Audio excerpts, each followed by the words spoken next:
Yeah, I saw Harry Potter 6. Hi, it's Kaiser Phoenix. Curly, Phoenix, Kane, Kelby, Chris. Whatever you want to call me. So I saw Harry Potter 6 with my friend Emily at Ronnie's, which is a kind of a weird little Cineplex in South County, St. Louis. What did I think about it? I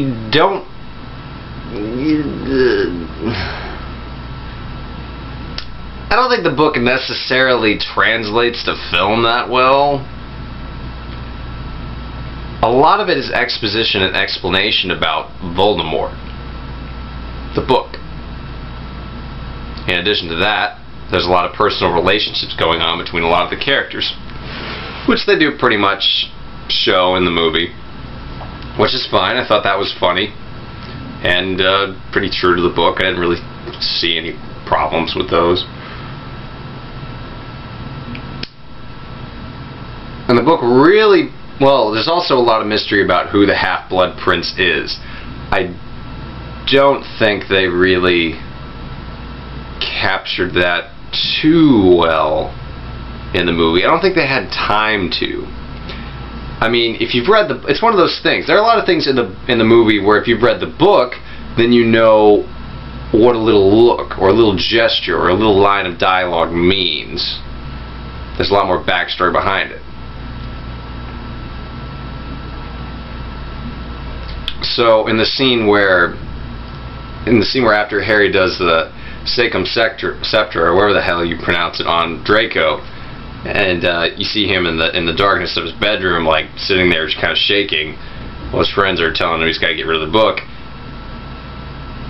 You know that right there he's realizing how dark and scary that Half-Blood Prince is, because she talks about it in the book.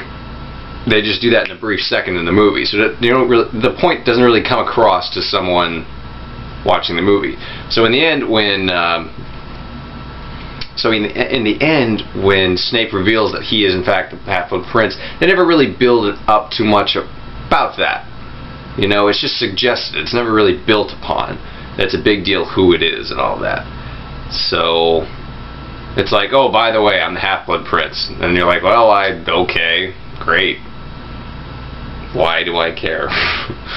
So they missed that. They missed that out. And again, I don't know if they really had time to do it. If you think about it, it's not really the most important thing about the movie. At a certain point in the movie, at a certain point in the book, it really takes off. It really picks up speed. It really picks up the pace. And that's when he drinks the Felix Felicis, that potion. After that, he gets all lucky. A bunch of crazy things happen. Then he goes on to the cave with Dumbledore. He comes back. The bad guys are there. There's a huge fight. Dumbledore dies. He's betrayed by Snape. It's a big deal. And then there's this huge funeral at the end. It's all this emotional thing. It's catharsis for the reader since one of their favorite characters died. It's great. The book ends very well. And it segues into book 7 very well. They didn't choose that ending at all. He drinks Felix Felicis. There's a funny scene with Aragog and Hagrid and all that. He figures out the memory about Voldemort from Slughorn, brings it back. They go to the watery cave and all that stuff. They get the Horcrux. They come back. At a certain point, they don't really even mention that he's still lucky anymore. And for some reason they're there and no one's finding them, and they walk up to Dumbledore, and eventually Snape kills them, and then they walk out. No funeral. Nah. I've heard that they didn't do a big battle because it was just gonna be like that in movie 7/8. But come on. You didn't really even have an ending at all. You just skipped the whole thing. Not cool. Totally not cool. That funeral was, it might have been a sad ending, but it was a powerful ending. It was a powerful one. So yeah, no fight, no big I mean, really, after he drinks Felix Felicis, the books just don't stop after that, except for a little sojourn in the woods in book 7, but, you know, it's just, the pace really picks up in the entire series there, and it just didn't happen in the movie. I thought some of the performances were good. I liked Dumbledore. He really got across the weirdness that Dumbledore had in book 6. He was just kind of a little odd at that point, but he was, you know.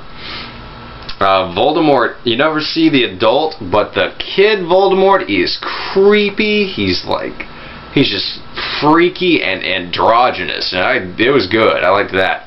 Hermione especially seems improved. I mean, all the little kid actors are getting better, but Hermione definitely seemed to work the emotions well. It worked. I liked it. And she's had a ton of little expressions that told a big story.